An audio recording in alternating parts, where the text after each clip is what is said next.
Hey, what up? I'm Parks Bonifay, here to talk about the Ronix Parks collection for 2013. This Modello Parks board has all the typical features that I normally look for in a high-end wakeboard.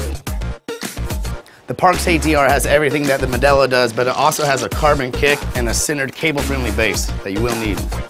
One of the main things I like about the Parks board is it has a lot of surface area to it. I believe more is less in wakeboarding in the sense that the more board you have, the less you have to do as a rider. The softer it lands, the harder it pops. So it just takes a lot of the weight and normal work that you would have to do with a high-end wakeboard. One of the things we did to the Parks board is made it have less rocker. This actually gives you more forward glide while you're on the water. It's really wide and it's a 3-stage board, so you still get a lot of pop while carrying a lot of forward glide when you land. With more glide speed, it's going to be less strain on your upper body. The amount of drag that a board has, depending on what kind of rocker it has, can differentiate that. So when a board has better glide speed, it has less drag. Allows you to ride longer and not be as sore the next day. So if you want to extend your sets, get more glide speed, take it easy on the upper body. I do. One of my favorite features about the Parks board is that it has really thin rails in the tip and tail, allowing you to really set a hard edge when you need to, but it also has a really round rail through the belly, allowing it to ride high when you're underwater. So it gives you two things: more forgiveness when you're riding flat and more bite when you want to edge into the wake, which you need both. Another one of my favorite features with this board has to do with rails. It has a dished up tip. So what this does is as your board rocks up onto a nose, you have 2 points of your board actually on the rail, giving you more stability.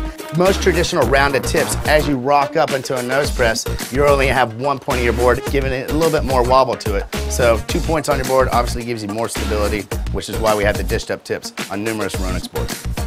All Ronix boards have a clean belly, which allows us to know what the water's doing as it gets to the tail of the board. The more you have going on with the middle of the board, from triple to double concaves, it just seems like you don't really know what the water's doing as it gets to the tail. So clean bellies allows you to have a predictable tip and tail.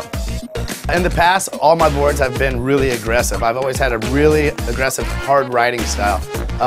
My riding changes and so do my board. So with this year, we've made my board really user-friendly. It has a round belly, a lot of surface area to it. It lands really soft, pops really hard, so you get everything from all ranges that you need in this board. From beginners to intermediate, even advanced riders, everyone enjoys and gets around on this board just fine. Super pumped on my graphic this year on the Parks board. We got bright juice orange, can't miss this anywhere on the lake. And on the bottom we got the Moonwalker. So between the juice orange and Moonwalker gray, got it locked down. This is the Parks Modello board. It comes in Moonwalker gray and a bright juice orange bottom. Super sick. And now we're going to cut away to Shota Tezuka, who's actually riding my board on Pro Tour this year. He's going to tell you his favorite features. Hey y'all, what up man, this is Shota. This is my favorite board to ride right now. Super wide, it's a 134, gets tons of pop, tons of air. You know me, I'm Japanese, and I like getting air. That's the way it is, boy.